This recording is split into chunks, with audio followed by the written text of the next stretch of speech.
Continuamos hoy, amigo oyente, nuestro recorrido por el libro de Jonás, y en nuestro programa anterior estuvimos observando a Jonás en oración. Vimos en la última oportunidad que él hizo una declaración que deja absolutamente en claro que él había ido a la muerte. La realidad es que él presenta de una manera muy clara aquí que ya se había presentado en su cuerpo la rigidez de la muerte. En el versículo 6 él nos dice, «Mas tú sacaste mi vida de la sepultura». Y la sepultura habla de corrupción, y la corrupción es muerte. Así la usó Pedro en el día de Pentecostés, y dijo que el Señor Jesús no había visto corrupción. Él no probó eso para nada. Él es el único que no tuvo que pasar por ese estado.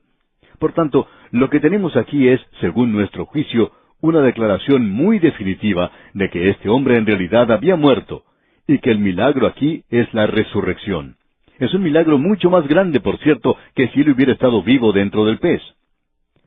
En nuestro programa anterior dijimos que era posible que un hombre viviera dentro de un pez grande, como una ballena, por ejemplo. Ahora tenemos algo aquí que queremos que usted note. Está en el versículo 7 del capítulo 2 y dice, «Cuando mi alma desfallecía en mí, me acordé de Jehová, y mi oración llegó hasta ti en tu santo templo». Aquí él está diciendo que su alma estaba desfalleciendo. Creemos que esa sería una explicación normal. Pensamos que cuando este hombre fue tragado por ese pez, él estaba muy asustado. Inmediatamente comenzó a clamar a Dios para que le librara. Y luego él se encontró deslizándose por el esófago de ese pez hasta llegar al estómago. Y como dijimos anteriormente, hay algunos de estos peces que tienen 4 estómagos y no sabemos a cuál de ellos fue él a parar. Pero él cayó en uno de ellos y vivió allí por unos cuantos minutos, y él dice que su alma desfallecía dentro de él. Usted bien se puede imaginar eso. Quizá pasaron 4 o 5 minutos antes de que él perdiera el conocimiento, y antes de que eso sucediera, él dice, «Me acordé de Jehová». Fue entonces cuando él hizo esta oración. Y no nos diga, amigo oyente, que él hizo esa oración en el 3er día, después de haber pasado 3 días allí bajo convicción y examen de su vida. Antes él había dicho que las aguas le habían rodeado hasta el alma, y ahora él dice que su alma desfallecía dentro de él. Esto quiere decir que él perdió el conocimiento dentro de ese pez. Y luego él dice, «Y mi oración llegó hasta ti en tu santo templo». Él dice que eso sucedió antes que él perdiera el conocimiento, que era el siguiente paso. Y luego él murió. Pero este hombre ya había hecho su oración. Luego él hace una observación aquí, y es una de las muchas máximas que encontramos en la palabra de Dios. Leamos el versículo 8. «Los que siguen vanidades ilusorias, su misericordia abandonan». Hemos tratado de obtener una buena explicación de este versículo, y debemos decir que ante nosotros tenemos otro de esos versículos para los cuales no podemos lograr una explicación satisfactoria. Tenemos entonces que dar la nuestra propia. Creemos que aquí tenemos un gran principio. Vanidad. Observar aquello que es vacío, aquello que es vano, aquello que es nada más que un sueño que no va a realizarse. Y luego, un vacío engañador. Y Jonás dice aquí, «Su misericordia abandonan», la única misericordia que podían haber obtenido. Y Jonás dice, «Yo clamé al Dios vivo y verdadero. Yo ya no estoy apartado de él, huyendo a Tarsis, porque no me gusta Nínive, porque aborrezco a los de Nínive y no quiero que sean salvos, así es que estoy corriendo en dirección opuesta». Ahora, él dice que está enfrentándose a la realidad. Está tratando con este problema de una forma muy directa, por cierto. Este hombre dice, «Tengo que arreglar las cosas directamente con Dios. Tengo que clamar a Él. Tengo que apelar a su misericordia, y he visto que Él es misericordioso para conmigo». Luego él demuestra su gratitud diciendo en la primera parte del versículo 9, «Mas yo con voz de alabanza te ofreceré sacrificios». Y amigo oyente, no creemos que usted y yo podamos siquiera concebir el agradecimiento, la alabanza que se encontraba en el corazón de este hombre cuando finalmente ese pez le vomitó en tierra seca. Él se encontraba en una situación desaliñada, por cierto, pero aún así, él elevó su voz de agradecimiento y alabanza al Dios que le liberó a él, que le levantó de entre los muertos. Y aquí dice en la segunda parte del versículo 9, «Pagaré lo que prometí». ¿Y sabe usted, amigo oyente, lo que él prometió? ¿Puede usted imaginarse qué fue? Él dijo, «Iré a Nínive». Antes él había dicho que no quería ir a Nínive, pero ahora cambió su forma de pensar. Fue Dios quien cambió su forma de pensar. Y ahora él ha hecho esta promesa, y él dice, «Iré a Nínive». Amigo oyente, el Señor trata con nosotros de esa manera también. Quizá no nos haga pasar a través de un pez, pero nos da otras cosas, y cosas por las cuales no podemos echarle a Él la culpa. Debemos aprender las lecciones que Él tiene para nosotros, y debemos estar preparados para decir lo mismo que dice el profeta. Debemos estar agradecidos para con Él por permitir que eso nos suceda y luego por librarnos de eso. Entonces podemos hacer promesas a Dios, podemos prometerle que vamos a entregar el resto de nuestra vida a sencillamente esparcir, predicar la palabra de Dios, por ejemplo. Y esa puede ser nuestra tarea para el futuro. Hay muchas personas que han sugerido muchas cosas que les gustaría escuchar en este programa, que colocáramos algo de música, que lo hiciéramos un poco diferente. Pero, amigo oyente, hemos prometido algo a Dios y vamos a ser fieles a esa promesa y vamos a presentar la palabra de Dios de la mejor manera que podamos. Hay muchas personas que no gustan de la forma en que lo estamos haciendo, y no estamos preparados para decir, ojalá pudiéramos hacerlo mejor. Pero, amigo oyente, esa es precisamente la promesa. Y la promesa que Jonás hizo fue, ahora voy a ir a Nínive, Señor, voy a hacer aquello que tú quieres que yo haga. Pero notemos ahora lo que él dice aquí en la parte final del versículo 9. La salvación es de Jehová. Y una vez más, a juicio nuestro, diríamos que esta es la declaración más importante que uno puede encontrar en el libro de Jonás. Y creemos que es muy, pero muy importante, por cierto. Notemos lo que dice. Pagaré lo que prometí. La salvación es de Jehová. Esa es la liberación, amigo oyente. Hay dos cosas en cuanto a esto que necesitamos saber. Que la salvación es la obra de Dios para nosotros. La salvación nunca es la obra del hombre para Dios.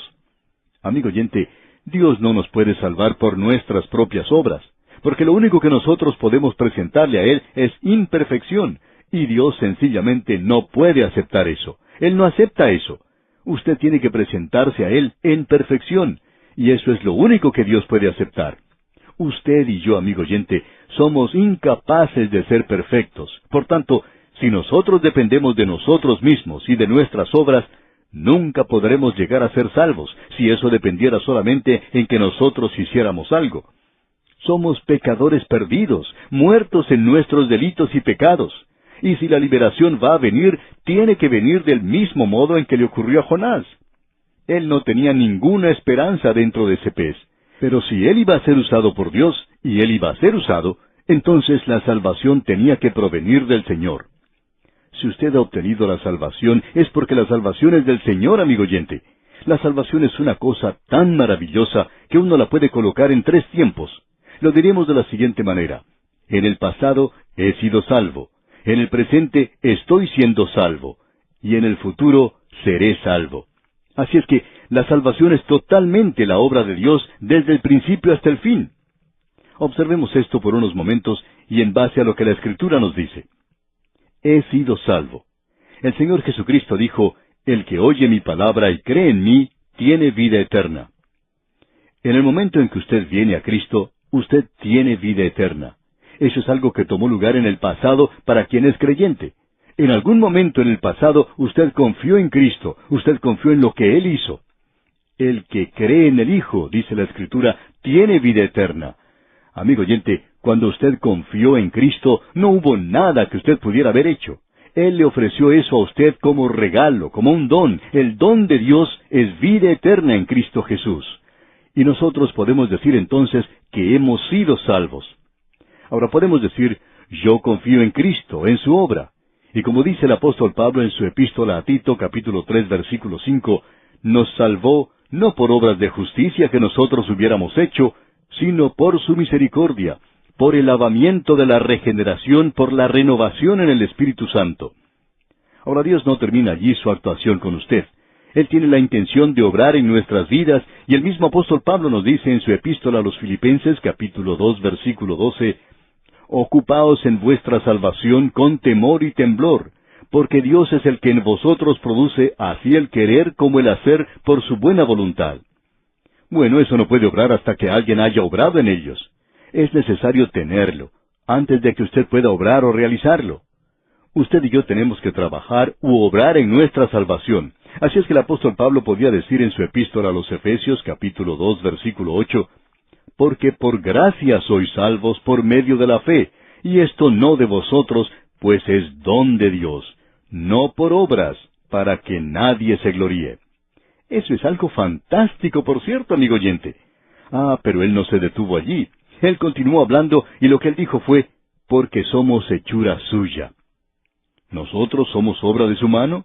Sí, amigo oyente. Dice Pablo, porque somos hechura suya, creados en Cristo Jesús para buenas obras. Hemos nacido de nuevo, hemos renacido no de simiente o semilla corruptible, sino de incorruptible por la palabra de Dios que vive y permanece para siempre. Creados en Cristo Jesús para buenas obras, las cuales Dios preparó de antemano para que anduviésemos en ellas. Así que, ahora nosotros, por el poder del Espíritu Santo, como hijos de Dios, podemos producir fruto. Él dice que quiere que nosotros llevemos mucho fruto. ¿Cuál es el fruto del Espíritu? Bueno, el apóstol Pablo nos dice en su epístola a los Gálatas que es amor, gozo, paz, paciencia, etc. Todas estas cosas maravillosas, esa maravillosa gracia es su obra. Pero Él quiere realizarlas en usted hoy, y usted y yo deberíamos estar creciendo en gracia y en el conocimiento de Cristo. Así es que yo estoy siendo salvo. Debería ser un mejor creyente hoy de lo que fui el año pasado.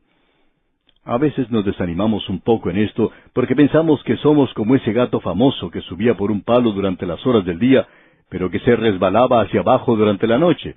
Parecería que no progresáramos mucho, sin embargo, confiamos en que haya habido algo de crecimiento. Pero amigo oyente, no se quede satisfecho con eso, porque Él no ha terminado aún su obra en usted. La salvación es del Señor. Yo seré salvo. Vendrá un día cuando yo seré salvo. Usted recuerda lo que el apóstol Pablo le dijo a ese joven predicador Timoteo en su segunda carta a Timoteo, capítulo 3, versículo 16. Le dijo, toda la Escritura es inspirada por Dios. Él había estado hablando de que las Sagradas Escrituras pueden hacer sabio al hombre para la salvación por la fe que es en Cristo Jesús. Esto es cuando Timoteo ya era salvo, y esto le daba a él la habilidad de crecer, le permitía a él vivir para Dios, como ya hemos indicado. Pero amigo oyente, aunque lleguemos nosotros al fin de la vida, no estamos completos. Aún ese gran predicador y evangelista Dwight L. Moody decía, cuando yo era un muchacho oí predicar a Henry Barley, un predicador muy conocido de aquella época, y éste dijo, el mundo aún tiene que ver lo que Dios puede hacer con un hombre que se ha entregado completamente a Él.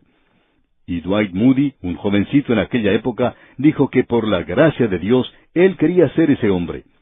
Pero cuando Moody se estaba muriendo, él recordaba lo que había sucedido cuando era joven, y que él había dicho que él quería ser ese hombre que se entregaba completamente a Dios para que Él obrara por medio de él. Él decía que él quería ser ese hombre. Pero aún es cierto que el mundo aún tiene que ver lo que Dios puede hacer con un hombre que se ha entregado completamente a Él. Pensamos que cuando usted y yo lleguemos al fin de nuestra vida, eso aún sea cierto de usted y de mí, y aún puede decirse que el mundo todavía no ha visto a una persona completamente dedicada a Dios. Así es que no se desanime conmigo si usted lo está. Creemos que algunos pueden estar desilusionados. Y yo no me voy a desilusionar con usted, porque mi querido amigo, ahora somos hijos de Dios, y aún no se ha manifestado lo que hemos de ser. Pero sabemos que cuando Él se manifieste, seremos semejantes a Él, porque le veremos tal como Él es. Nosotros le veremos a Él algún día. Entonces seremos como Él es. Pero mientras tanto, muy probablemente no nos vamos a parecer mucho a Él. Quizá usted pueda hacerlo, pero no creemos que nosotros podamos.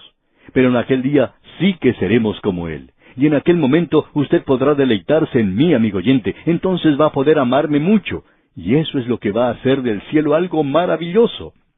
¿Sabe lo que es, amigo oyente? No es que yo voy a poder amar a cualquiera, aunque creemos que eso es cierto. Pero todos me van a poder amar a mí. Y eso va a ser algo realmente maravilloso cuando usted llegue al cielo, porque usted va a ser esa clase de persona. Esto, repetimos, es una declaración maravillosa. La salvación es de Jehová. Eso es mencionado en el Antiguo Testamento, aquí en el libro de Jonás. ¿Sabe usted dónde un hombre tuvo que aprender eso? Él lo aprendió cuando fue tragado por un pez, cuando fue vomitado, y entonces él podía hacer esta declaración. Volviendo ahora al capítulo 2 que estamos estudiando, leamos el último versículo de este capítulo, el versículo 10. Y mandó Jehová al pez, y vomitó a Jonás en tierra. Alguien dijo que ni siquiera el pez pudo digerir a Jonás, un profeta que se había apartado de Dios. Pero ahora él es una persona diferente. Él está cumpliendo una promesa a Dios de que él va a ir a Nínive. Y con esto llegamos al tercer capítulo de este maravilloso libro. Y solo vamos a poner nuestro pie en el umbral de este capítulo. Regresemos a observar nuestro itinerario. En un itinerario hay tres cosas que son de importancia: el destino del avión o del tren, y que uno se suba al correcto. Luego la hora cuando uno sale, y finalmente la hora de llegada. Pues bien, en el capítulo 1 encontramos que el destino era Nínive. Él sale de Israel y llega al pez. En el capítulo 2, su destino todavía es Nínive. Él sale del pez y llega a tierra firme. Ahora llegamos al capítulo 3. Su destino sigue siendo Nínive. Él sale de la tierra firme y va a llegar a Nínive. Y con esto llegamos a este tercer capítulo. Los primeros 2 versículos dicen: «Vino palabra de Jehová por segunda vez a Jonás, diciendo, Levántate y ve a Nínive, aquella gran ciudad, y proclama en ella el mensaje que yo te diré». Tenemos tiempo solamente para mencionar una cosa aquí. En nuestro próximo programa vamos a regresar a estos versículos. Pero lo importante aquí es que vino palabra de Jehová por segunda vez a Jonás. En cierta ocasión un predicador estaba hablando del libro de Jonás, y entre la audiencia se encontraba una maestra de escuela. Esta persona siempre traía algunas preguntas a cada sesión, y usted sabe que a veces es muy difícil responder esas preguntas que hacen las maestras. Pues bien, un día ella hizo esta pregunta. Supongamos que Jonás regresó otra vez a Jope y consiguió comprar otra vez un pasaje para ir a Tarsis. ¿Qué hubiera sucedido entonces? Bueno, el predicador no había escuchado nunca una pregunta desde ese punto de vista, y decidió dar a la maestra una respuesta de la mejor manera que pudo, y creemos que es una buena respuesta. Le dijo que habría un segundo pez esperando a Jonás. Ahora, la verdad es que eso no fue necesario porque Jonás había aprendido su lección. Él se estaba dirigiendo a Nínive. Sin ninguna duda, él se estaba encaminando hacia esa ciudad. Así es que él saca un pasaje, por avión o cualquier clase de transporte, y se dirige a Nínive, y está en camino a esa dirección igual que el hijo pródigo.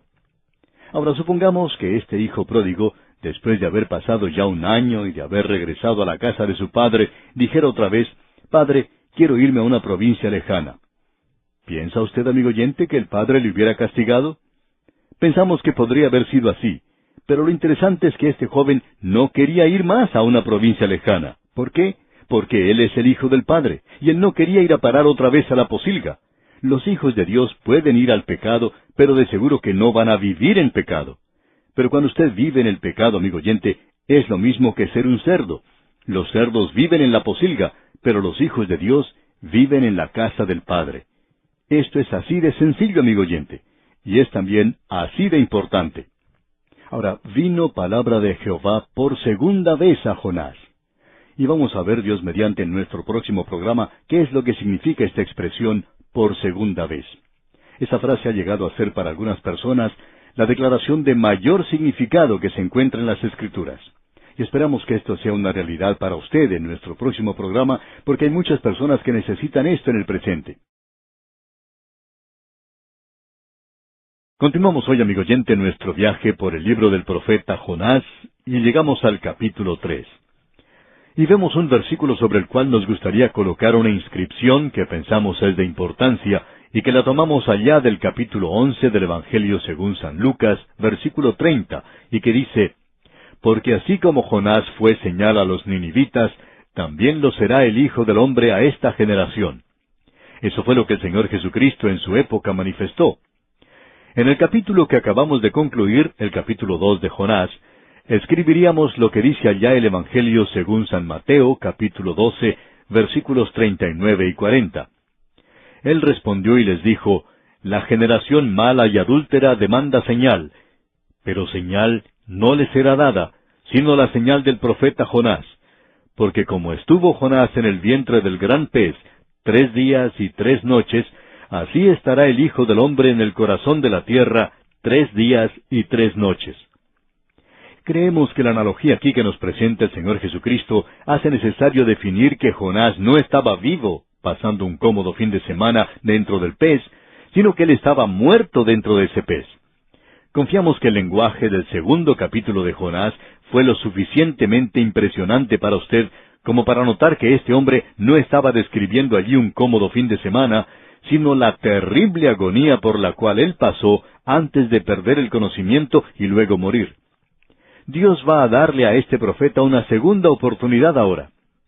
En el programa anterior leímos los primeros 2 versículos del capítulo 3 que decían: «Vino palabra de Jehová por segunda vez a Jonás, diciendo, Levántate y ve a Nínive, aquella gran ciudad, y proclama en ella el mensaje que yo te diré». Nuestro Dios es el Dios de la segunda oportunidad. Hemos tenido que cambiarle el nombre a este capítulo y llamarlo ahora el Dios de la segunda oportunidad. Y qué maravilloso es esto, amigo oyente. Solo Dios puede darle a usted una segunda oportunidad. Él puede darle a usted más que eso.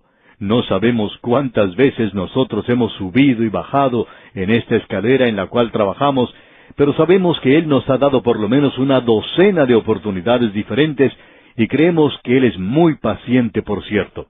Él no quiere que ninguno perezca. Si usted es su hijo, Él va a mantenerse constantemente a su lado. Usted puede estar seguro de eso. Es así pues que Jonás recibe un segundo llamado. Las grandes empresas comerciales de hoy, esas grandes industrias del presente, no le dan a un hombre una segunda oportunidad. En cierta ocasión se le preguntó a un hombre que estaba en estos negocios, quien era el primer vicepresidente de un gran banco, un creyente, se le preguntó si algún empleado alguna vez robara algo de dinero, desapareciera y se fuera a algún otro país, y luego, después de haber pasado unos cuantos años, regresara otra vez y pidiera perdón, y pidiera que se le restaurara a su antiguo trabajo, si a esta persona se le daría otra oportunidad. Y cuando se le preguntó esto a este hombre, él dijo que no, que ese hombre ya no podía volver a esa empresa.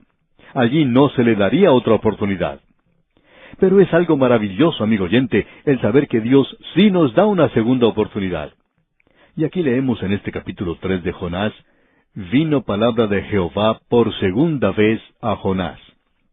Esto que él está haciendo con Jonás aquí no es algo fuera de lo común. Dios no está haciendo ninguna excepción con Jonás. Usted recuerda en el Antiguo Testamento, allá en el libro de Génesis, la historia de Jacob. Jacob fracasó una y otra vez, hasta que llegó a ser como un descrédito para Dios. Por cierto que era una fuente de situaciones embarazosas para Dios. Pero Dios nunca le abandonó. Jacob era un tramposo, era ingenioso, vivía por su propia habilidad. Aun cuando se fue a vivir con su futuro suegro, su suegro era más inteligente que él y le hizo algunas trampas, pero él hizo lo que pudo y salió bastante bien de esa situación. Él tuvo que huir y alejarse de ese lugar porque él había antagonizado a su suegro y también a su hermano Esaú. Todo a causa de su conducta, pero él no podía continuar de esa manera, porque él era el hombre de Dios y él quería servir a Dios. Pero qué labor más pobre y triste la que realizó. En lo que a nosotros se refiere, si hubiéramos estado en el lugar de Dios, nos hubiéramos librado de él tan pronto como hubiera sido posible, y hubiéramos buscado a alguna otra persona. Pero Dios no hizo eso. Usted recuerda el relato de lo que sucedió en Peniel, cuando él regresaba a su tierra, que una noche Dios luchó con él. Usted a veces escucha decir que Jacob luchó con Dios, pero no fue así. Jacob no luchó con Dios. Esa noche, con su suegro detrás de él, su hermano por delante, y ambos deseando que Jacob estuviera muerto, y deseando ser el instrumento que causara su muerte, usted puede estar seguro de una cosa, que Jacob no está buscando otra lucha con que enfrentarse. Él tiene suficientes problemas en sus manos, y él no quiere ponerse a luchar con nadie más. Fue Dios quien luchó con él en Peniel. Usted recuerda que ese hombre tenía que aprender algo esa noche, y Dios hizo que se le descoyuntara el muslo. Y luego Jacob vio que él estaba perdiendo, y por último, él se agarró con todas sus fuerzas y pidió una bendición. Y desde ese día en adelante, él es una persona diferente. Él ha cambiado. Y en Egipto, cuando él se reunía con sus nietos, los hijos de José, él dijo: «Este abuelo tiene cierta tendencia a jactarse un poco. Y esa es una tendencia natural. Uno quiere que los nietos piensen bien de uno». Pero fue algo diferente lo que dijo Jacob. Él no les dijo lo inteligente que era, de todas las artimañas que él había hecho y de cómo había superado a Esaú, cómo él había superado también a su tío Labán. Él no dijo eso. Lo que él dijo es esto: y bendijo a José diciendo, el Dios en cuya presencia anduvieron mis padres, Abraham e Isaac, el Dios que me mantiene desde que yo soy hasta este día, el ángel que me liberta de todo mal, bendiga a estos jóvenes. Él había cambiado. Uno puede apreciar lo humilde que es. Él ahora está descansando en Dios. Es una persona diferente. Luego tenemos también a David. ¡Qué ejemplo que es David para los pecadores! En cierta ocasión, un anciano, lujurioso por cierto, se acercó al pastor de la iglesia y le dijo, ¿por qué dice Dios que David era un hombre conforme a su corazón? Y el pastor le contestó, lo que usted está tratando de decir es que David cometió asesinato y adulterio, y que Dios dijo eso a pesar de lo que David había hecho. ¿Es eso lo que usted está tratando de decir? Y ese hombre contestó que sí, que eso era lo que él quería decir. Entonces el pastor le informó que él no había leído la historia de David. Le dijo que David había cometido unos pecados tremendos, y que Dios le castigó por esos pecados. Dios le castigó de tal manera que David nunca se olvidó de eso. Uno puede apreciar lo que ocurrió en la vida de David, hasta que su corazón fue quebrantado. Su hijo Absalón fue muerto, y ese era el hijo que David quería que fuera rey. Pero ese hijo le traicionó, él encabezó una rebelión contra David, y fue muerto cuando se levantó contra su padre. ¿Y cómo lloró David? Cuando él se enteró de la muerte de su hijo Absalón, rompió en llanto. Y en el segundo libro de Samuel, capítulo 18, versículo 33, leemos, entonces el rey se turbó, y subió a la sala de la puerta, y lloró. Y yendo decía así, Hijo mío, Absalón, ¿quién me diera que muriera yo en lugar de ti, Absalón, hijo mío, hijo mío? ¿Por qué decía eso David? Porque él pensaba que su hijo no había llegado a conocer a Dios. Así es que David sufrió este quebrantamiento de corazón por el resto de su vida. Dios le castigó a causa de su pecado. Pero Dios perdonó a David cuando él vino a él y le dijo, vuélveme el gozo de tu salvación. Ahora él no estaba buscando su salvación que ya tenía, sino que lo que buscaba era el gozo de la salvación y pedía que le fuera restaurado. Así es que el pastor le dijo a este hombre que había venido a hablarle en cuanto a David, le dijo, usted tiene que alegrarse de que Dios dijo que David era un hombre conforme a su corazón, debido a la relación que tenía con Dios. Porque si Dios salva a un hombre como David, entonces Él puede salvarle a usted y puede salvarme a mí también. Usted debería estar agradecido de que Él es esta clase de Dios. Y Él le dio a David una segunda oportunidad. Y amigo oyente, Él puede darle a usted también una segunda y una tercera oportunidad. Y luego tenemos a otro personaje bíblico, Simón Pedro. Él tropezó y cayó y se ensució mucho en su caída, pero él se levantó y comenzó a andar otra vez. Usted recordará que él negó a Cristo cuando era juzgado, y cuando él vio que el Señor le estaba observando, cuando notó esos ojos que le miraban con un amor tierno y lleno de compasión, él salió y lloró. Cuando nuestro Señor regresó de entre los muertos, Él buscó hablar privadamente, solitariamente con Simón Pedro. ¿Por qué? Él quería que Simón Pedro arreglara las cosas con él. Y amigo oyente, si usted es un hijo de Dios y vive en el pecado, usted puede regresar a Él, y es mejor que lo haga y que tome las cosas en serio. Usted tiene que ser sincero, y usted puede tratar este asunto de manera privada con Dios. Y usted puede decirle a Él lo que no puede decirle a ninguna otra persona, y Él le aceptará y le recibirá. Él es el Dios que le da una segunda oportunidad. Tenemos luego a otro hombre en el Nuevo Testamento que fracasó, y nos referimos ahora a Juan Marcos. Él no tenía mucho de misionero. En realidad, él era un cobarde. Él se volvió y regresó a su hogar. Hay algunas personas que tienen temor de viajar en avión, y dicen que no lo hacen porque les duele la cabeza, o la espalda, o por esta o por la otra razón. Sin embargo, el problema que tienen es la cobardía. Y esto fue lo que sucedió con Juan Marcos. Él se devolvió de ese primer viaje misionero. Y aún así, Bernabé quería llevarlo en el segundo viaje misionero, pero Pablo dijo que él no quería saber nada con Juan Marcos. Si alguna persona se devuelve como hizo este joven y regresa a su casa, no voy a llevarlo yo conmigo en un viaje misionero. Ah, pero Pablo tuvo que cambiar su forma de pensar porque Dios lo puede recibir y Dios recibió a este hombre. Así es que Pablo en ese cántico del cisne que él escribió allá en su segunda epístola a Timoteo, dijo, «Toma a Marcos y tráele contigo, porque me es útil para el ministerio». ¿No se alegra usted, amigo oyente, de que Dios puede dar una segunda oportunidad? Permítanos presentar un ejemplo más. No está en la Biblia, sino que fue algo que le ocurrió al autor de estos estudios bíblicos, el Dr. J. Vernon McGee. Compartía él que hacía mucho tiempo él tenía un programa en la noche, y en ese programa radial enseñaba en cuanto al libro de Jonás, de la misma manera en que lo estamos haciendo aquí. Y estaba él hablando, como ahora, de este primer versículo del capítulo 3. Bien, después de 2 o 3 días, recibió la carta de un médico que escribía, por cierto, una misiva bastante extensa. Y este médico decía, «Yo quiero que ustedes sepan que ese versículo, el versículo 1 del capítulo 3 de Jonás, es el versículo más importante de la Biblia para mí.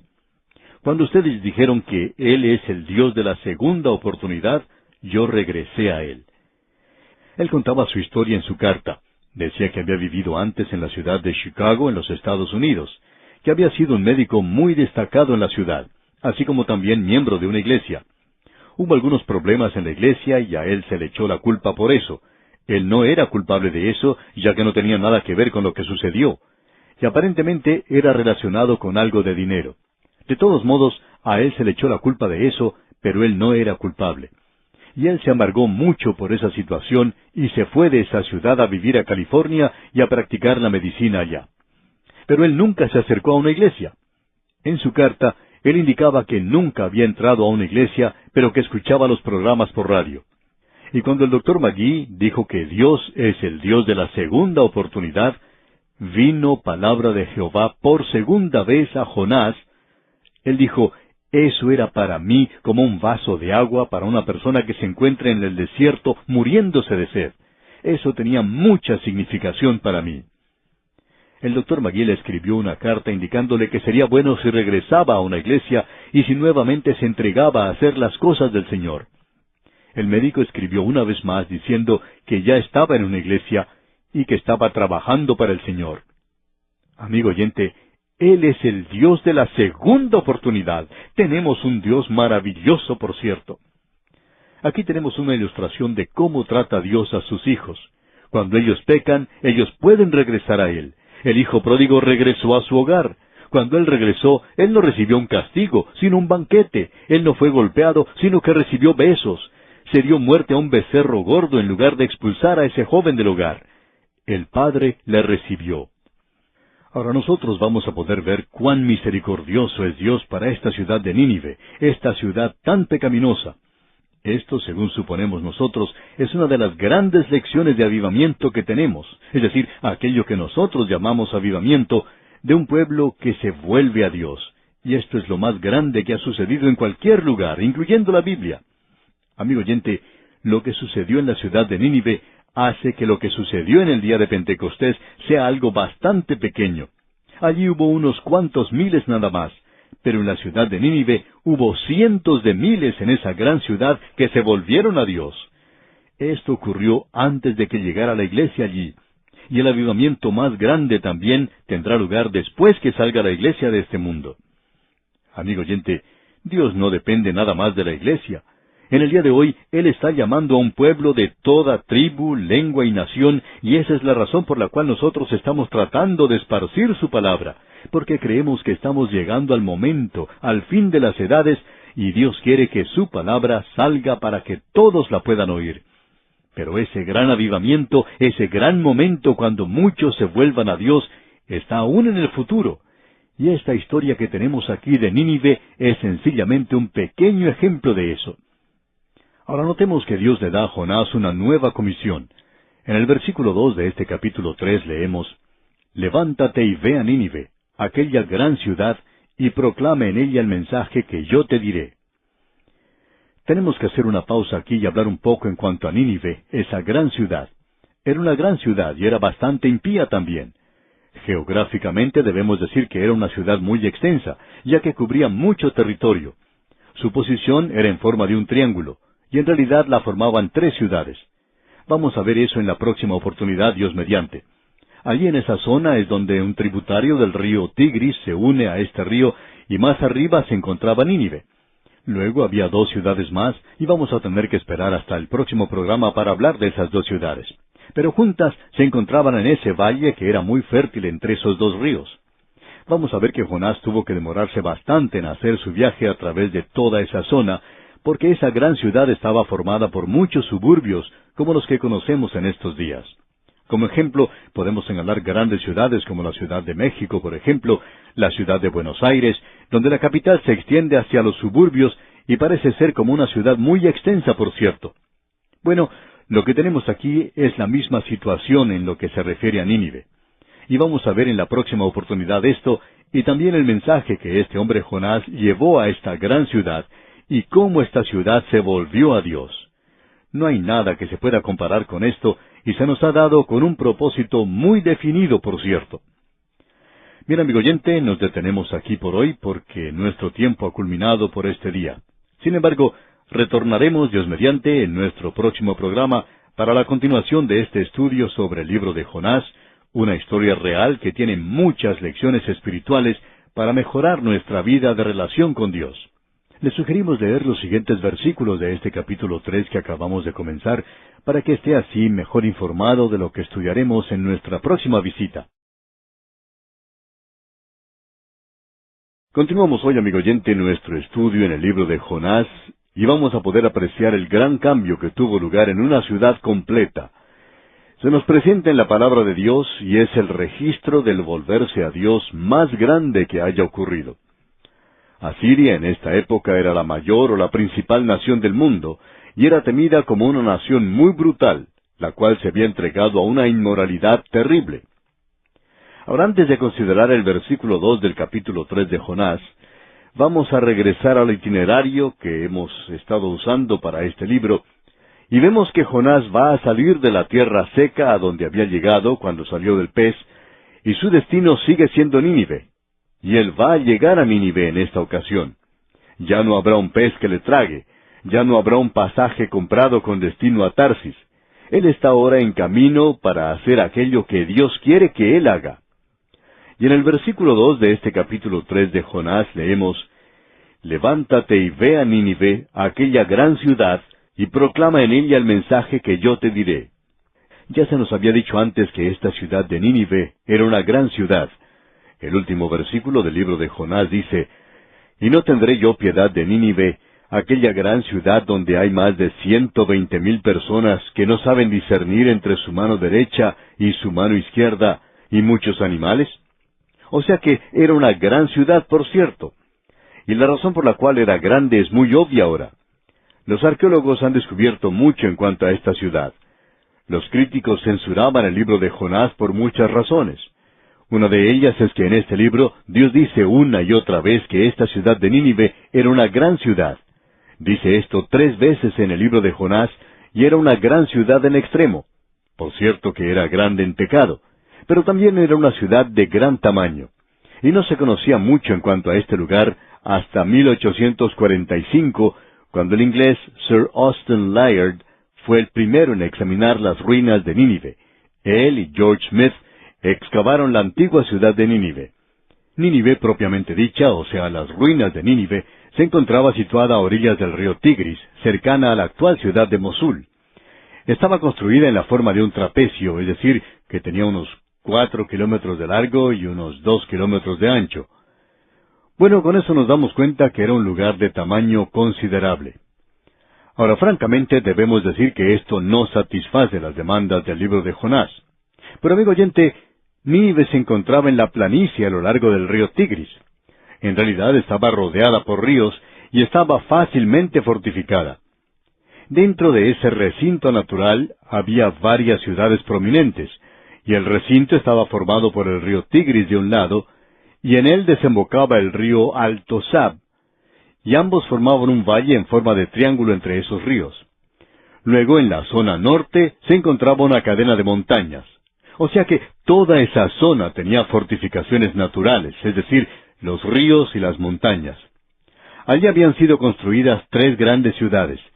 La ciudad de Nínive se encontraba sobre el río Tigris, y donde se unía con el Alto Sab, el río tributario del Tigris, se encontraba la ciudad de Cala, o como se le conoce en la Escritura, la antigua Nimrod, ubicada a unos 38 kilómetros al sur de Nínive.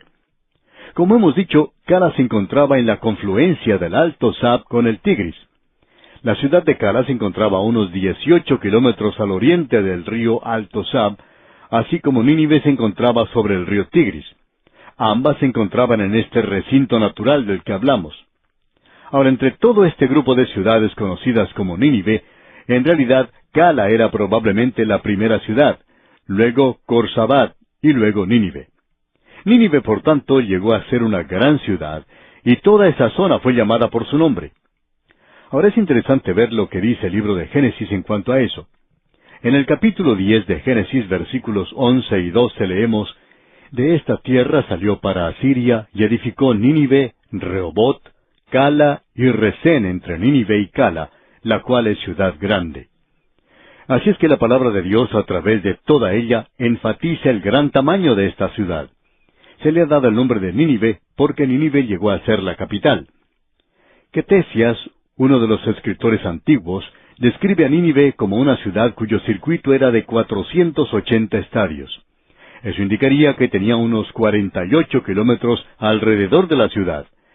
Y conviene mantener eso en mente cuando veamos a Jonás comenzando su ministerio en esa ciudad. Esto pues le da a usted alguna idea del tamaño. Como mencionamos en el programa anterior, esto nos hace pensar en grandes ciudades como Buenos Aires o como la Ciudad de México, que están rodeadas de pequeñas ciudades que forman el área urbana. Ahora aquí tenemos lo mismo que tuvo lugar en la ciudad de Nínive en aquel día. Se nos dice que es una gran ciudad, grande en tamaño y grande en su impiedad. Esta ciudad era culpable de los mismos pecados que provocaron a ira a Dios en otros lugares, como ya hemos visto en el libro de Amós y en el libro de Oseas.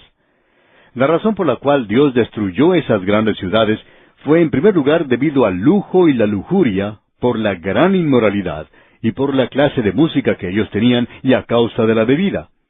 En aquellos días había muchos que eran alcohólicos. Bueno, eso es lo mismo que se puede decir en cuanto a esta ciudad de Nínive. Se ha entregado a la idolatría, a la crueldad y a la brutalidad contra los enemigos, y era algo de lo cual no se podía hablar, y por supuesto, eso llevó a una gran inmoralidad en la ciudad, y era una ciudad que prefería el vino, las mujeres y por supuesto el sexo. Eso era lo que identificaba a esa gran ciudad de Nínive. Hacia esa ciudad se dirige pues ahora este hombre Jonás.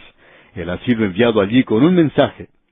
Y en la primera parte del versículo 3 leemos: Y se levantó Jonás y fue a Nínive conforme a la palabra de Jehová. Notemos que esto es conforme a la palabra de Jehová. Él comenzó su viaje hacia Tarsis no conforme a la palabra de Jehová, pero ahora él se está dirigiendo a Nínive según o conforme a la palabra del Señor. Y luego este versículo concluye diciendo: Y era Nínive ciudad grande en extremo, de 3 días de camino. Por supuesto, esta es la declaración que causó que los críticos se rieran y que ridiculizaran todo. Ahora, como ya hemos explicado, esta era una ciudad que requería mucho tiempo para recorrer. Aquí no solo tenemos una ciudad, sino 3 ciudades juntas. Y luego una gran área suburbana donde se encontraba gran cantidad de población, quizá estimada en varios millones. Y allí es donde se dirige Jonás. Leamos una vez más el versículo 3. Y era Nínive ciudad grande en extremo, de 3 días de camino. Y continuando con el versículo 4 leemos: Y comenzó Jonás a entrar por la ciudad camino de un día, y predicaba diciendo: De aquí a 40 días Nínive será destruida. Ahora lo que hay que recalcar aquí es que le tomó un buen tiempo, es decir, se demoró mucho para recorrer todo este terreno. Él no tenía la radio entonces, tampoco tenía altoparlantes, y nos preguntamos cómo hizo él esto. Es necesario traer estos incidentes a la realidad misma y mostrarlos tal cual son, porque si no podemos llevar la palabra de Dios al mismo punto donde se encuentra la gente, entonces eso no es bueno. Creemos que es posible identificar eso con las grandes ciudades del presente. Nos referimos a las grandes capitales de las naciones. Visualicemos esto. Supongamos que vamos a recorrer una de estas ciudades. Y a propósito, en aquellos días Jonás no tenía un automóvil para movilizarse de un lugar a otro rápidamente. Si nosotros, pues, tuviéramos que recorrer una de estas grandes ciudades a pie, bueno, nos demoraríamos mucho, especialmente si presentáramos el mensaje que Jonás tenía que presentar. Él posiblemente se detendría en una esquina y proclamaría su mensaje. Luego caminaría hasta otra esquina y allí se detendría otra vez y hablaría a la multitud en ese lugar. Ahora alguien quizá puede preguntar, ¿cómo hacía él para reunir a esa gente? Este siempre es un problema para el predicador. Tratamos siempre de conseguir la mayor cantidad posible de personas para que escuchen la palabra de Dios. Tratamos de hacer eso por medio de la radio. Queremos que la mayor cantidad de personas pueda escuchar la palabra de Dios. Pero ¿cómo lo hizo Jonás? Él utilizó un método que es un poco diferente a los que utilizamos en el presente. Usted recordará que en un programa anterior hablamos de un hombre que había sido tragado por una ballena. Él vivió para contar lo que le había sucedido. Dijimos que este hombre fue presentado en un museo en la ciudad de Londres, Inglaterra, y que él fue llamado el Jonás del siglo XX. Dijimos también que este hombre no tenía nada de pelo en su cuerpo, y que su piel era de un color amoratado. Y ya puede usted imaginarse que los jugos gástricos del pez estaban tratando de digerir a ese hombre. Esos productos químicos que tienen esos peces en su estómago habían tratado de hacer la tarea para la cual fueron creados, y tuvo cierto efecto, cierto resultado en la apariencia de este hombre, y esto fue lo que ocurrió aparentemente con Jonás. Y ese pez, pues, estaba tratando de digerir a Jonás, y por tanto el aparato digestivo estaba enviando esos jugos gástricos para tratar de digerir a ese hombre. Y ya usted puede imaginarse el color de la piel de Jonás. Usted puede imaginarse cuál era su apariencia. Cuando él se detenía en una esquina y hablaba en voz alta y le preguntaban dónde había estado, él respondía, «Yo soy un hombre que viene de entre los muertos. Un pez me tragó. Dios me envió a Nínive». Y la gente no ponía en ridículo esta historia. Ellos escuchaban atentamente. Y a veces, amigo oyente, el pecador escucha. Se nos dice que en uno de los grandes países de Europa Oriental, en el día de hoy, se está llevando a cabo posiblemente un gran movimiento de Dios. En las zonas rurales hay gran cantidad de gente que se ha vuelto al Señor. Sabemos que allí se escuchan estos programas porque son producidos, por ejemplo, en idioma yugoslavo. Y hay muchos que escuchan no solo en ese idioma, sino también en rumano y en muchos otros en esa parte de Europa. Así es que el Espíritu de Dios está actuando en lugares que uno no creería en el día de hoy. Ahora, ¿quién hubiera pensado que en una ciudad tan malvada como Nínive hubiera gente escuchando la palabra de Dios? Pero aquí viene un hombre que dice, «Yo he regresado de entre los muertos». Y de paso digamos que ese es el mismo mensaje que tenemos hoy. Nosotros tenemos una historia en cuanto a un hombre que regresó de entre los muertos, y él murió por nuestros pecados, y él llevó nuestras enfermedades, y sufrió nuestros dolores, y él resucitó para nuestra justificación. Es así que Jonás entra ahora a la ciudad, y notemos ahora algo que es sorprendente. Se nos dice aquí que su mensaje era un mensaje de juicio, y que Nínive iba a ser destruida en 40 días. Y creemos que Jonás se alegró de presentar un mensaje así. A él no le gustaban los habitantes de Nínive para nada. Y en el versículo 5 de este capítulo 3 de Jonás continuamos leyendo, «Y los hombres de Nínive creyeron a Dios, y proclamaron ayuno, y se vistieron de cilicio desde el mayor hasta el menor de ellos». Esta declaración del Antiguo Testamento es algo realmente maravillosa. Creyeron a Dios. ¿Sabía usted, amigo oyente, que esto es todo lo que Dios le pide a una persona que haga? ¿Que solo crea en Él? ¿Qué debería yo creer? Creer lo que Él ha hecho por nosotros. Creer que Cristo murió por nosotros, por nuestros pecados. Creer que Él fue resucitado nuevamente y que se encuentra sentado a la diestra de Dios. La gente de Nínive creyó a Dios. Y eso es importante hoy. Tememos que aún en las iglesias hoy haya personas que están muy ocupadas. Ellos están presentes en esos pequeños cursillos, hablan en cuanto a la Biblia, pero cuando llega el momento de actuar, no sucede nada. Uno puede preguntarle a esta gente que va a todas estas actividades, que oye tantas cosas y ve tantas cosas, ¿qué es lo que están haciendo? Y nos damos cuenta que no están haciendo mucho. Si uno les pregunta directamente si creen en Dios, posiblemente nos miren con sorpresa y nos digan, «Bueno, creo que sí». Amigo oyente, Esa gente hace toda esa labor por nada, porque en realidad no cree en Dios. Ahora la gente de Nínive creyó a Dios y proclamaron un ayuno. Ellos demostraron eso, amigo oyente. La fe siempre responde con obras. Ellos se vistieron de cilicio, desde el mayor hasta el menor de ellos. Y el versículo 6 dice, y llegó la noticia hasta el rey de Nínive, y se levantó de su silla, se despojó de su vestido, y se cubrió de cilicio y se sentó sobre ceniza. Amigo oyente, cuando la gente comenzó a hacer eso, no estaban cometiendo pecado. Estaban demostrando un arrepentimiento profundo. Ellos estaban ante Dios, clamando a Dios por misericordia. Si usted le pide a Dios misericordia, usted descubrirá que Él es misericordioso. En los versículos 7 y 8 agregan, e hizo proclamar y anunciar en Nínive por mandato del rey y de sus grandes, diciendo, hombres y animales, bueyes y ovejas, no gusten cosa alguna, no se les dé alimento ni beban agua, sino cúbranse de cilicio hombres y animales, y clamen a Dios fuertemente, y conviértase cada uno de su mal camino, de la rapiña que hay en sus manos. Ellos se van a apartar del pecado, amigo oyente. Y si usted va a Cristo, usted puede ir tal cual es. Pero cuando usted vuelve de Él, cuando vuelve del Señor, usted se apartará del pecado. Usted no puede aceptarle a Él y no apartarse del pecado. Dice aquí, de la rapiña que hay en sus manos. Estas gentes eran brutales, personas violentas que se entregaban a motines, a disturbios. Eran personas crueles, brutales, que se alborotaban fácilmente. Y ahora el rey les dice que debían apartarse de todo eso y clamar a Dios y pedir a Dios misericordia. ¿Qué es lo que Dios va a hacer ahora que esta gente se vuelve a Él? Bueno, veamos lo que nos dicen los versículos 9 y 10 de este capítulo 3 de Jonás. ¿Quién sabe si se volverá y se arrepentirá Dios y se apartará del ardor de su ira y no pereceremos? Y vio Dios lo que hicieron, que se convirtieron de su mal camino, y se arrepintió del mal que había dicho que les haría, y no lo hizo.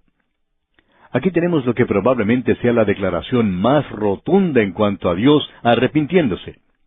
¿Qué es lo que quiere decir esto cuando dicen las Escrituras que Dios se arrepintió? ¿Puede Dios arrepentirse? Bueno, la palabra arrepentimiento, tanto en el Antiguo como en el Nuevo Testamento, primeramente significa un cambio en la forma de pensar. En la Septuaginta, que es la traducción griega del Antiguo Testamento y uno de los mejores manuscritos, la palabra que se utiliza es metanoesen, que quiere decir cambiar la manera de pensar. Surge entonces la pregunta, ¿puede Dios cambiar su forma de pensar? Bueno, debemos decir aquí que no tenemos tiempo hoy para responder esta pregunta, pero vamos a hablar de esto, Dios mediante, en la próxima oportunidad. ¿Cambia Dios alguna vez su forma de pensar? Eso lo podemos responder ahora mismo y ser dogmáticos en nuestra respuesta. Y debemos decir que Dios es inmutable. Dios nunca cambia su forma de pensar. Él es el mismo ayer y hoy y para siempre. La inmutabilidad de nuestro Dios que nunca cambia. Vamos a ver esto, Dios mediante, en nuestro próximo programa. Continuamos hoy, amigo oyente, recorriendo el libro de Jonás. Y estamos en el capítulo 3 y debemos decir que hemos dividido este libro de Jonás como un itinerario en una estación del ferrocarril o en un aeropuerto. Y recuerda usted que decíamos al comienzo de este estudio del libro de Jonás que hay tres cosas que siempre son de importancia en un itinerario. Y estas tres cosas son el destino del tren o del avión, cuándo sale y cuándo llega. Esas son las tres cosas que uno necesita saber antes de subir a un tren o a un avión. Así hemos dividido el capítulo 1 de este libro de Jonás. El destino de Jonás era Nínive. Él sale de Israel, pero llega al pez. En el capítulo 2, su destino sigue siendo Nínive. Sale del pez y llega a tierra seca. Luego, en el capítulo 3, él sale de ese punto en la tierra firme, su destino todavía es Nínive, y entonces llega a Nínive. Él se demoró 3 capítulos para llegar allí. Tuvo que tomar un desvío por medio de un pez, pero logró llegar. Ese era el lugar donde cambió de dirección. Ese pez le hizo cambiar de dirección y le dirigió en la dirección correcta. Ahora ya hemos visto que este capítulo 3 de Jonás es un capítulo muy destacado en muchas maneras. Él registra en realidad uno de los eventos más grandes que han tenido lugar hasta ahora en la historia del mundo. No hay nada que se le parezca. Como vimos en nuestro encuentro anterior, aquí tenemos una ciudad entera que se vuelve a Dios y nadie ha visto eso nunca, antes o después. El apóstol Pablo nunca permaneció en una ciudad hasta que todos se hubieran convertido. Él predicaba la palabra y luego seguía hacia la próxima ciudad. Y ninguno desde aquel día hasta el presente ha visto tal actuación del Espíritu de Dios como ocurrió en este lugar, en Nínive, hace ya tanto tiempo. Todo eso ocurrió antes de que llegara la iglesia a la tierra. Y el mayor movimiento del Espíritu de Dios tendrá también lugar más adelante, después que la iglesia haya dejado esta tierra. Si usted piensa hoy, y según nuestra opinión piensa falsamente, que su iglesia y su grupo en la iglesia son los únicos que Dios ha considerado, podemos indicarle que está equivocado. Dios tiene algo mucho más grande en mente. La iglesia va a ser la esposa de Cristo, y creemos que a través de la eternidad ocupará el lugar más cercano al Hijo de Dios.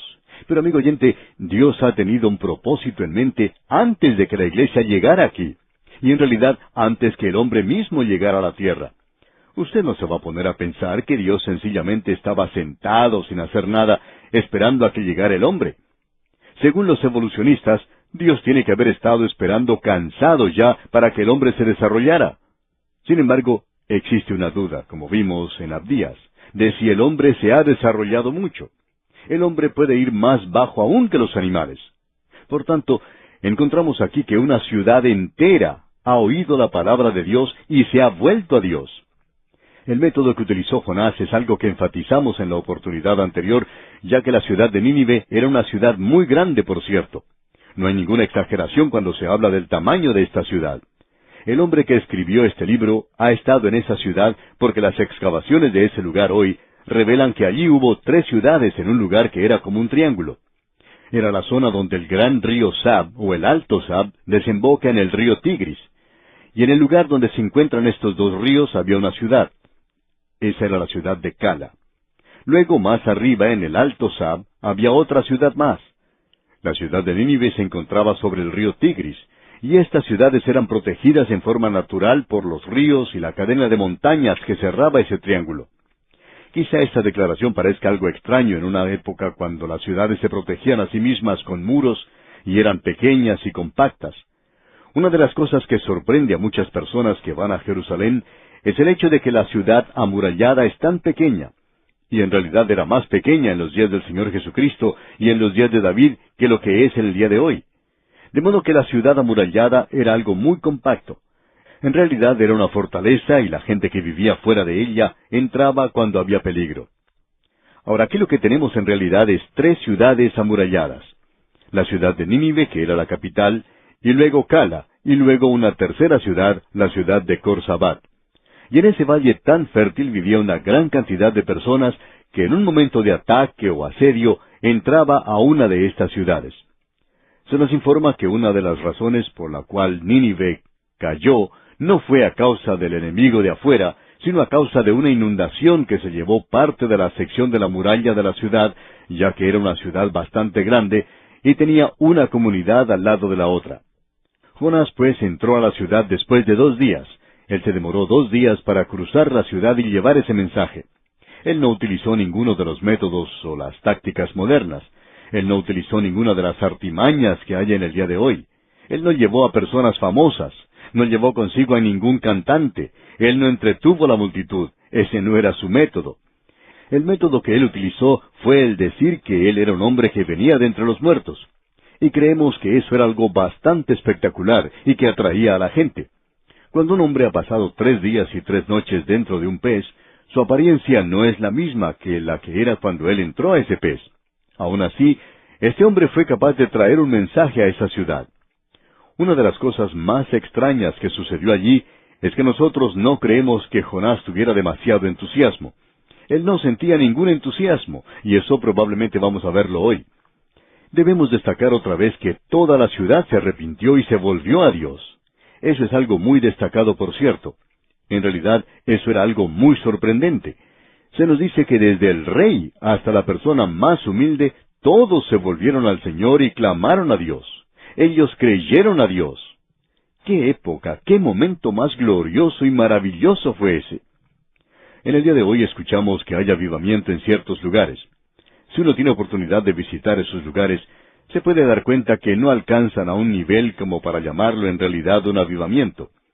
Creemos ver una gran actividad del Espíritu de Dios en algunos lugares, y creemos que siempre ocurre algo cuando la palabra de Dios se predica y se enseña. Usted puede apreciar la actividad, el movimiento del Espíritu de Dios, pero no creemos que uno pueda ver hoy un gran movimiento, un gran avivamiento. La iglesia hoy, y cuando decimos iglesia, queremos decir usted y yo, amigo oyente, todos nosotros que somos creyentes, sin importar a qué grupo pertenezcamos, o con qué grupo nos hemos identificado, o a qué asamblea local pertenezcamos. Podemos ver que la iglesia de hoy es bastante inactiva en cuanto a ganar personas para Cristo se refiere, en cuanto a esparcir la palabra de Dios y en cuanto a edificarlos en la fe. Ahora Jonás entra pues en esa ciudad y la ciudad entera se vuelve a Dios. Esto es algo que ninguna otra persona, en cuanto a lo que creemos nosotros, nadie antes que él ha tenido esa clase de experiencia, pero es la experiencia que tiene Jonás en Nínive. Ahora notemos la reacción a esto. La ciudad se vuelve a Dios, cree a Dios, y el rey hace una proclama y en los versículos 9 y 10 nos dice, ¿quién sabe si se volverá y se arrepentirá Dios y se apartará del ardor de su ira y no pereceremos? Y vio Dios lo que hicieron, que se convirtieron de su mal camino, y se arrepintió del mal que había dicho que les haría, y no lo hizo. Ahora, ¿qué es lo que quiere decir con eso de que Dios se arrepintió? Cuando uno de los atributos de Dios es que Él es inmutable, o sea, que Dios nunca cambia. No hay razón para que Dios cambie. Él conoce el fin desde el mismo principio. Y cuando apareció el periódico de esta mañana, ese diario no le informó nada a Dios. Dios no ha aprendido nada de los políticos ni de las universidades del día de hoy. Ellos no han podido enseñarle nada a Dios. Dios conocía el fin desde el mismo principio y no hay ninguna razón para que Dios cambie su forma de pensar, porque después de todo, Él está llevando a cabo el programa que ha bosquejado desde el mismo principio, y Él sencillamente lo está siguiendo. Por tanto, Dios no cambia. Pero aquí se nos dice que Dios se arrepintió. Esperamos, amigo oyente, que usted nos escuche por algunos instantes y nos escuche con suma atención. Hay algunas expresiones utilizadas en la palabra de Dios que se llaman antropomorfismos. Esa es una palabra muy larga, por cierto. Vamos a tratar de analizar esto y echarle una mirada. ¿Qué es lo que se quiere decir cuando se utiliza un término antropomórfico en la Biblia? Bueno, lo que quiere decir es que hay ciertos atributos que pertenecen al hombre y que son atribuidos a Dios. En la Biblia hay atributos físicos y atributos psicológicos de los hombres que son atribuidos a Dios. En primer lugar, observemos los atributos físicos. Se nos dice en las Escrituras que el ojo de Jehová recorre la tierra de un lado a otro. Ahora, ¿qué es lo que quiere decir eso? ¿Quiere decir que Dios tiene un ojo como el nuestro? Y si lo tiene, ¿es un ojo azul, o castaño, o gris? Amigo oyente, Dios no tiene ojos físicos como los que usted y yo tenemos, sino que Dios es espíritu. Por tanto, Él no tiene ojos como los nuestros. Pero aquel que ha hecho el ojo puede ver, y puede ver sin necesidad de un ojo. Y eso es algo muy difícil de comprender para mí. Ahora el Señor sabía que yo tendría problemas en comprender eso, aunque Él dijo que los ojos del Señor recorrían la tierra. Yo puedo comprender eso ahora. Significa que Dios puede ver todo. Y ese es un término antropomórfico que describe a Dios en un atributo que pertenece al hombre, para que nosotros podamos comprender. También se habla del brazo de Jehová y de la mano de Jehová. Y eso me ayuda mucho a mí. Pero aquel que hizo mis manos y mis brazos no tiene una mano y un brazo como los que tengo yo. Él es espíritu. Pero se nos dice que los cielos son obra de sus manos. Eso significa obra de sus dedos. Eso me dice algo a mí. Juan Wesley lo expresó de la siguiente manera: Dios creó los cielos y la tierra y ni siquiera se esforzó. Cuando hablamos de obra de los dedos, es como cuando hablamos de una mujer que está tejiendo algo. Para eso no es necesario demasiado esfuerzo. No hace falta músculo. No es necesario que una mujer se ponga a hacer ejercicio 6 meses antes de aprender a tejer. Bueno, Dios creó los cielos y la tierra, y se nos dice que los cielos son obra de sus dedos. Pero cuando uno comienza a hablar en cuanto a la salvación y redención de Dios, Isaías dice, ¿y sobre quién se ha manifestado el brazo de Jehová? Y yo puedo comprender ahora lo que no podía comprender antes, que le costó a Dios más y que fue algo más difícil para Él el redimir al hombre que el crear el universo. Así es que aquí tenemos estos antropomorfismos. También tenemos ciertas expresiones o términos psicológicos. Se nos habla, por ejemplo, de la ira de Jehová. ¿Se enoja Dios? Por cierto que se enoja. Él dice que siempre tiene enojo con los malvados. Dios puede enojarse, pero su enojo no es como el suyo o como el mío, amigo oyente. Yo me enojo con alguna persona que habla mal de mí, pero Dios no se preocupa con eso. Él no demuestra mal humor o irritabilidad. El enojo de Dios es un enojo contra la maldad y el pecado. Y luego debemos decir que Dios ama. Y podemos comprender eso. En realidad, Dios toma una actitud, una relación muy humana, el amor de un hombre por una mujer.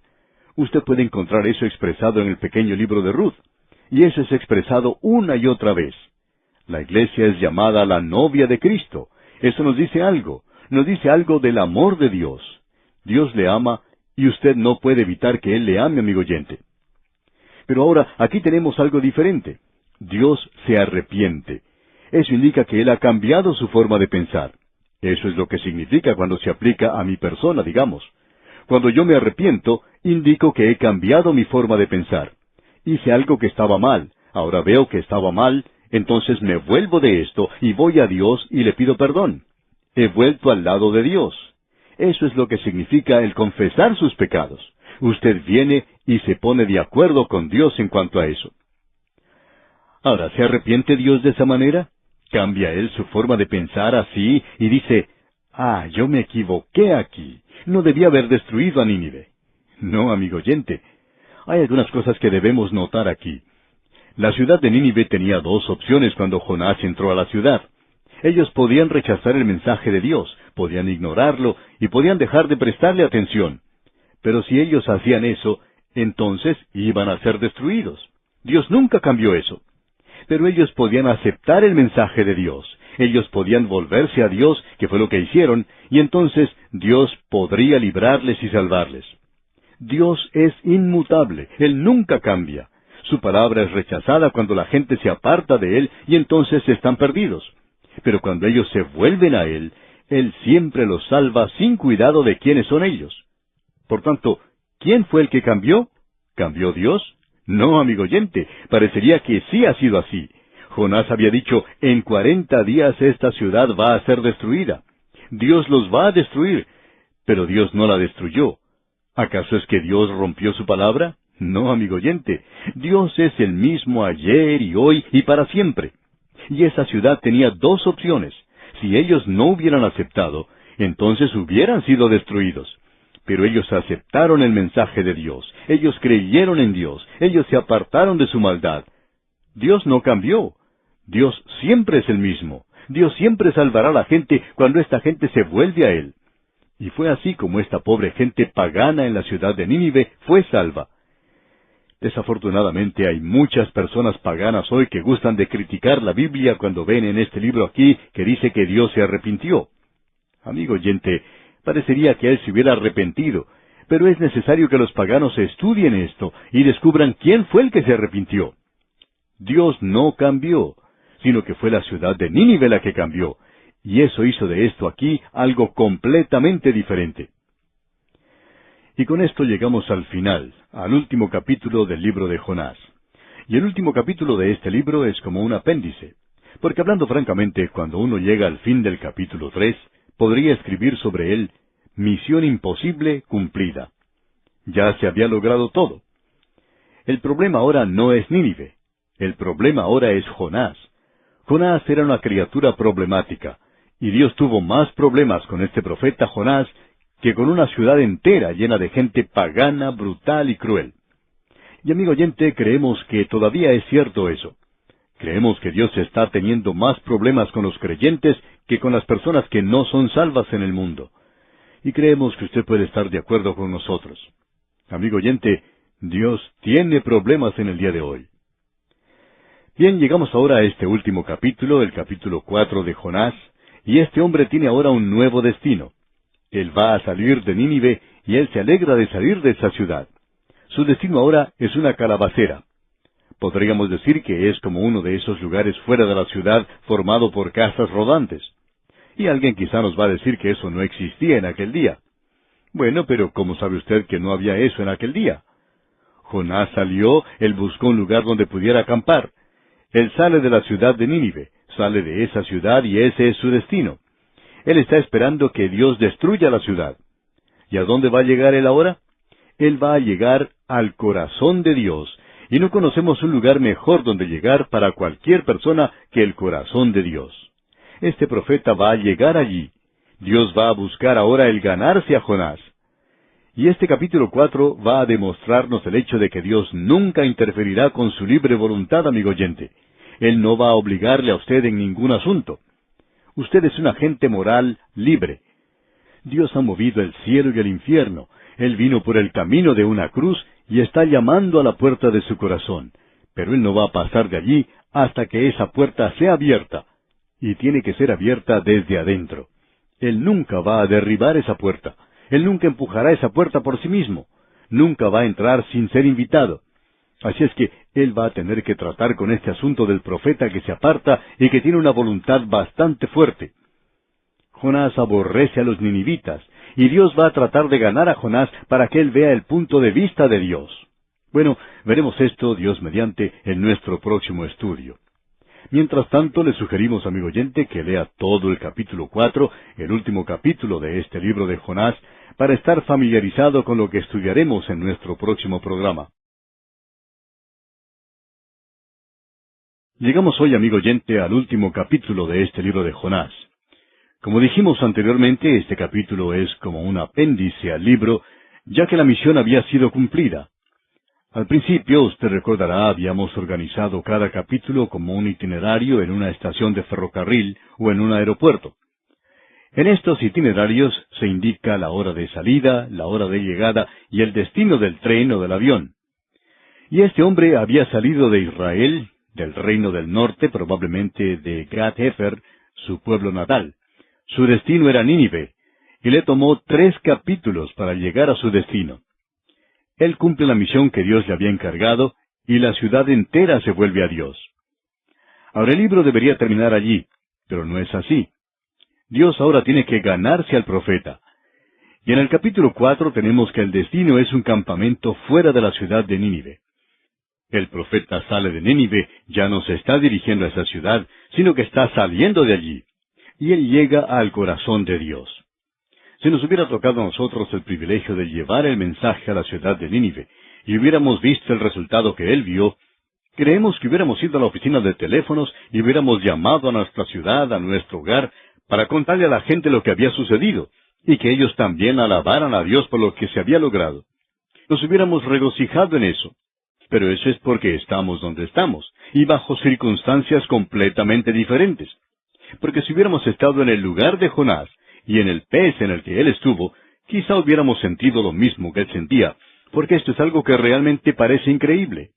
En realidad, nosotros no tenemos ningún problema con el pez, pero sí tenemos problemas con Jonás. Como usted bien sabe, amigo oyente, al comienzo mismo se le indicó que fuera en una dirección, pero él viaja en la dirección opuesta. Y eso no lo comprendemos. Es decir, no lo comprendemos hasta que observamos nuestro propio corazón y descubrimos que nos hemos dirigido en la dirección equivocada varias veces, cuando era muy claro que Dios quería que fuésemos en la dirección opuesta. Notemos ahora cómo comienza este capítulo 4 de Jonás. Pero Jonás se apesadumbró en extremo y se enojó. Ahora el profeta no se apesadumbró un poquito nada más, sino que se apesadumbró en extremo.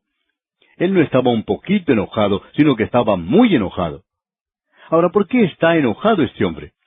Él está enojado porque la ciudad de Nínive se volvió a Dios, y a él no le gustaba eso. Notemos lo que hace el profeta. Y oró a Jehová. La última vez que él oró se encontraba dentro del pez. Ahora está en las afueras de Nínive. Él ha acampado fuera de la ciudad, está sentado a la sombra, y él ora. Es un profeta que no se siente muy feliz. En realidad se está sintiendo miserablemente. Y la primera parte del versículo 2 dice, y oró a Jehová y dijo, Ahora, oh Jehová, ¿no es esto lo que yo decía estando aún en mi tierra? Vamos a comenzar a ver aquí la psicología de Jonás. Si usted pensaba que nosotros no estábamos acertados al comienzo, cuando dijimos que él tenía odio y amargura en su corazón contra los ninivitas, y probablemente era justificado en esto, y que esa quizá fue una de las razones por la cual él no quería ir allí, entonces debe escuchar lo que vamos a decir ahora. Dice Jonás, ahora, oh Jehová, ¿no es esto lo que yo decía estando aún en mi tierra? En cierta ocasión un liberal estaba presentando una disertación en una universidad y decía que el problema que tenía Jonás era que él no conocía a Dios. Pero no estamos de acuerdo con eso, amigo oyente. El problema es que el hombre que decía eso no conocía bien el libro de Jonás, porque es muy claro que el profeta sí conocía a Dios. Y le conocía muy bien, por cierto, probablemente mucho mejor que ese liberal que estaba hablando. Y Jonás dice en la segunda parte del versículo 2, por eso me apresuré a huir a Tarsis, porque sabía yo que tú eres Dios clemente y piadoso, tardo en enojarte y de grande misericordia, y que te arrepientes del mal. O sea, yo sabía que aunque tú dijiste que ibas a destruir a Nínive en 40 días, si Nínive se volvía a Dios, tú lo salvarías. Porque eso es lo que siempre haces.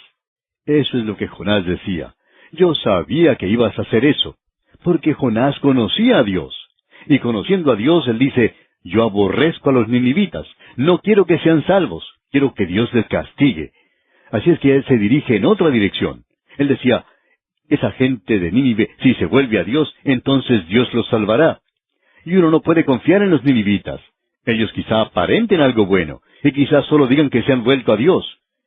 Pero Jonás debió haber sabido que Dios podía conocer el corazón de ellos, y él sabía si ellos eran genuinos o no, y Dios los salvará.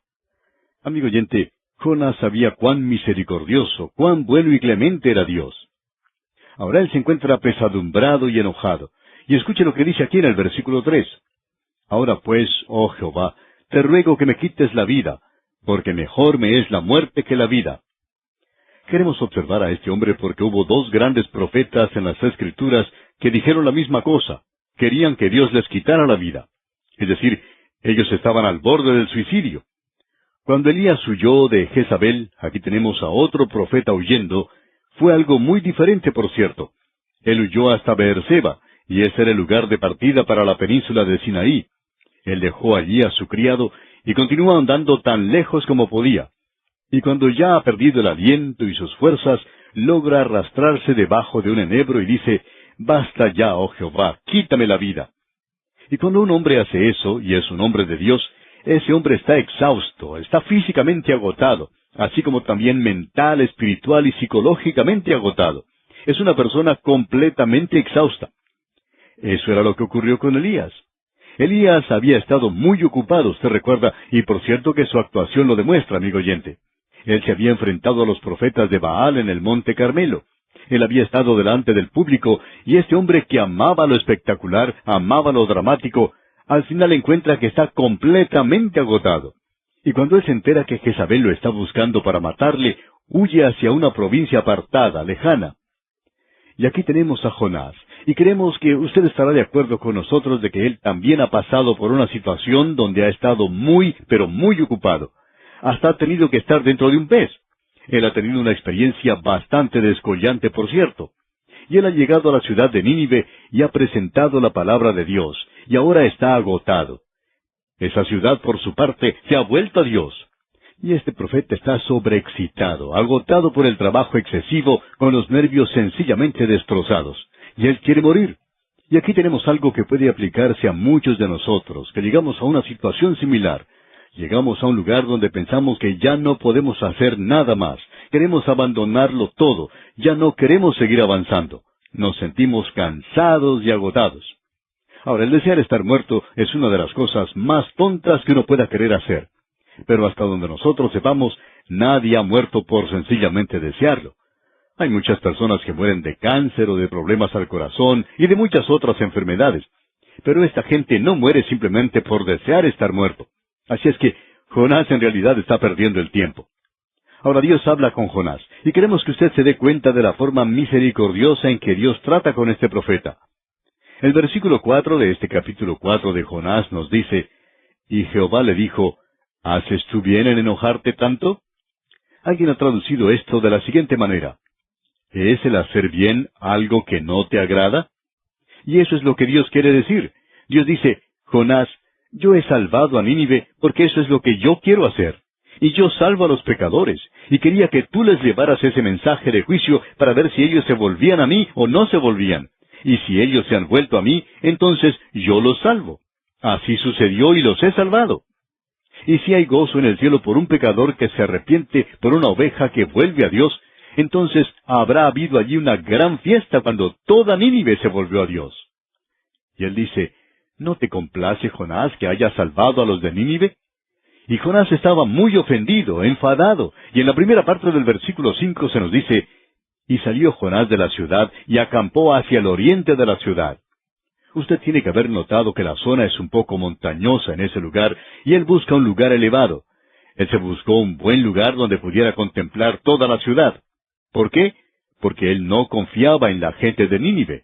Él pensaba que ellos iban a regresar a la forma de pecar que tenían antes. Él sabía que Dios los destruiría porque Dios nunca cambia. Él quería estar allí para poder apreciar bien cuando llegara el fuego del cielo. Esa es la clase de hombre con la cual estamos tratando. Y este es el hombre que llevó el mensaje de Dios a esa ciudad. Y en el versículo 5 completo leemos: y salió Jonás de la ciudad, y acampó hacia el oriente de la ciudad, y se hizo allí una enramada, y se sentó debajo de ella a la sombra, hasta ver qué acontecería en la ciudad. Él no creía que Nínive mantendría la conversión, la confesión de fe que había hecho. Él está allí, pues, esperando que descienda fuego del cielo y los consuma. Y notemos lo que Dios hace por él. Dios actúa en la vida de este hombre y tratará con él de una manera muy personal. Y esto, por supuesto, debiera responder la pregunta, con la cual trataremos más adelante, de si uno debe amar a la gente antes de poder llevarles el mensaje de Dios. Si es necesario que uno ame a la gente antes de salir como misionero. Bueno, Jonás puede ser un buen ejemplo para usted, amigo oyente, pero en relación a este punto en particular, porque hay una cosa que él no tenía, y era amor para con la gente de Nínive. Y el Señor está actuando en la vida de Jonás aquí. El versículo 6 comienza diciendo: y preparó Jehová Dios una calabacera. Esa calabacera fue preparada de la misma manera en que Dios preparó el pez. Y si usted no cree en el pez, pues entonces no debiera creer tampoco en la calabacera. Yo creo en la calabacera y también creo en el pez. Y el versículo 6 de este capítulo 4 de Jonás dice: y preparó Jehová Dios una calabacera, la cual creció sobre Jonás para que hiciese sombra sobre su cabeza y le librase de su malestar. Y Jonás se alegró grandemente por la calabacera. Note usted, Jonás se alegra mucho porque había crecido esta calabacera. Cada día él bajaba al río Tigris, recogía un poco de agua para regar la planta, porque esa era una zona muy seca y él quería que la planta se conservara verde. Él se sentaba debajo de su sombra y comienza a sentir un cierto apego por esa planta. Es necesario ver los antecedentes de este hombre para comprenderle. Y conocemos algo de la naturaleza humana. Es sorprendente ver cómo la gente comienza a demostrar apego por algunas cosas, otras cosas aparte de seres humanos, especialmente si se encuentran solitarios, si no tienen alguna otra persona a quien amar. Esta clase de personas busca tener compañía en algún animal, un perro o un gato, o aún una planta, una calabacera en este caso de Jonás. Las personas que viven en edificios de apartamentos por lo general tienen muchas plantas en maceteros, porque como viven solos, esto les da algo de compañía. Y hay personas que se sienten realmente apegadas a las plantas, y hasta les dirigen la palabra. Están reemplazando en realidad a una persona. Esta gente vive sola, no tiene amigos, y entonces desarrolla este apego por las plantas. Ahora Jonás no tiene amigos. Él no gusta de la gente de Nínive. Y no hay ninguna persona en esa ciudad a quien él quiera visitar. Así es que se encuentra solo y está fuera de la comunión con Dios. Es por eso que Dios permite que él sienta cierto apego por esa planta. Y nos imaginamos que Jonás subiría a la ladera de la montaña donde se encontraba, llevando un poco de agua cada tarde, y hablaría con esa calabacera y le diría: «Calabacera, aquí te traigo algo para que bebas». ¿Se puede usted imaginar eso, amigo oyente? Hay personas que sienten cierto apego para con los perros. Hay personas que tratan a los perros mejor que a los seres humanos. Alguien cuenta que en cierta ocasión, caminando por una calle, al llegar a una esquina escuchó a una mujer que hablaba palabras bastante tiernas y cariñosas. Usaba expresiones de amor con mucha emoción, por cierto. Como se encontraba a la vuelta de la esquina, Esta persona no podía verla y, no queriendo interrumpir alguna escena demasiado tierna, se preparó a cruzar la calle. Pero luego notó que esa dama llevaba en sus brazos a un perro muy pequeñito, y estaba hablando con el perro de esa manera.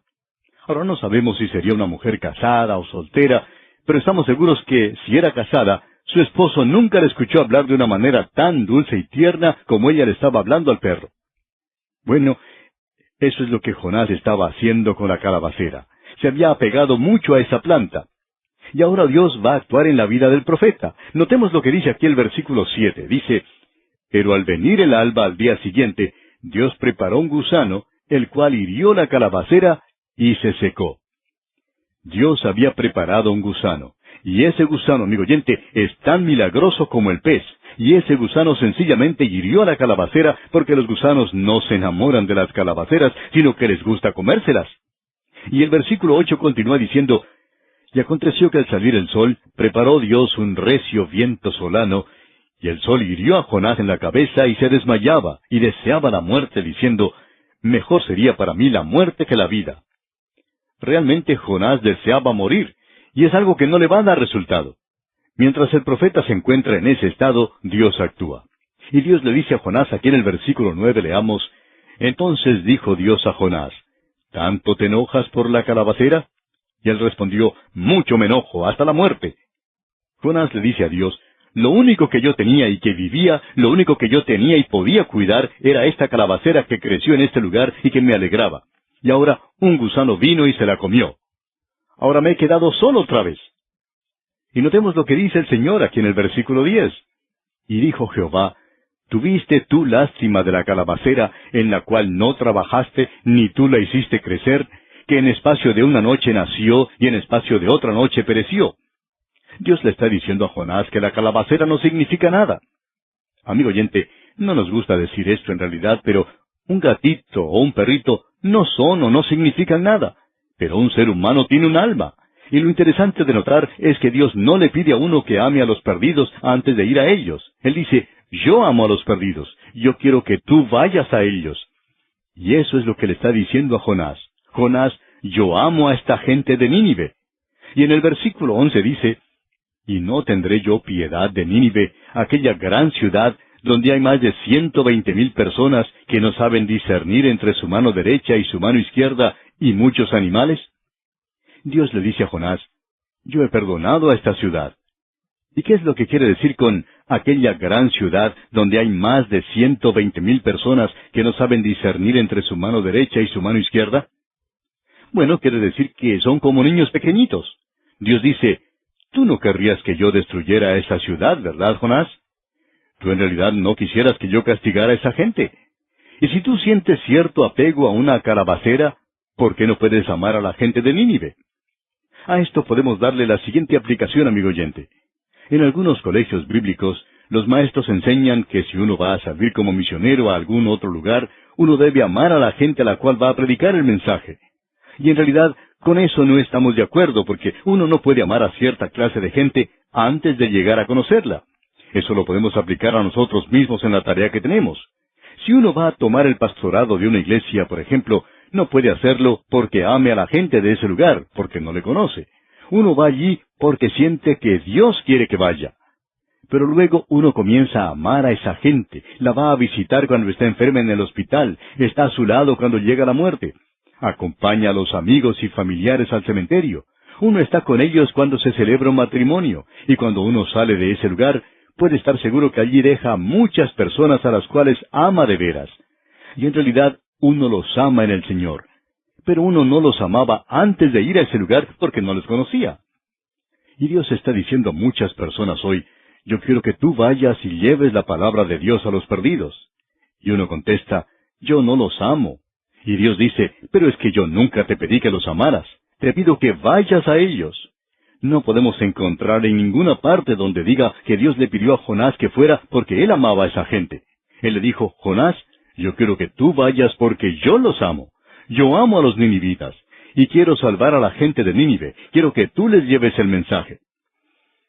En cierta ocasión, un misionero que había pasado mucho tiempo en el África visitó una iglesia y estaba mostrando fotos de niños huérfanos que él cuidaba en África. Observando al misionero, uno se daba cuenta que él amaba de veras a esos jovencitos. Y alguien le preguntó después de su presentación si él amaba a la gente de África antes de haber ido allí. Y este misionero contestó lo siguiente: no. Él continuó diciendo: yo quería ir a otro lugar, pero en ese entonces las puertas de esa nación estaban cerradas y no pude entrar. Entonces tuve que ir al África, pero mi intención había sido ir a otro lugar. Entonces esta otra persona le preguntó: ¿ama a esta gente, a esos niños, ahora? Y las lágrimas comenzaron a rodar por las mejillas de este misionero y respondió: ahora sí que los amo. Y amigo oyente, Dios me dice a mí y le dice a usted también: vayan con la palabra de Dios. Yo les amo. Ustedes deben llevar el mensaje a ellos. Y cuando ellos sean salvos, y cuando ustedes lleguen a conocerlos mejor, entonces también ustedes los amarán. Ahora, ya que Jonás amaba mucho a esa calabacera, creemos que es razonable decir que después de esta experiencia, el profeta dejó esa calabacera seca detrás y fue entonces a reunirse con aquellos que estaban viviendo y andando por las calles de Nínive. Creemos que él se regocijó con ellos, de que ellos habían llegado al conocimiento salvador de Dios. Amigo oyente, ¿qué mensaje el que tenemos aquí? ¿Por qué no toma usted parte en esparcir la palabra de Dios? No espere a sentir algo extraordinario. Hay muchas personas que están esperando ser motivadas por eso. Y esa es la razón por la cual no están actuando, no están haciendo nada. Amigo oyente, no espere eso, no espere tener un cuadro de esos, sino que lleve la palabra de Dios a esa gente. Y si usted la lleva, entonces podemos garantizarle que usted aprenderá a amarles también.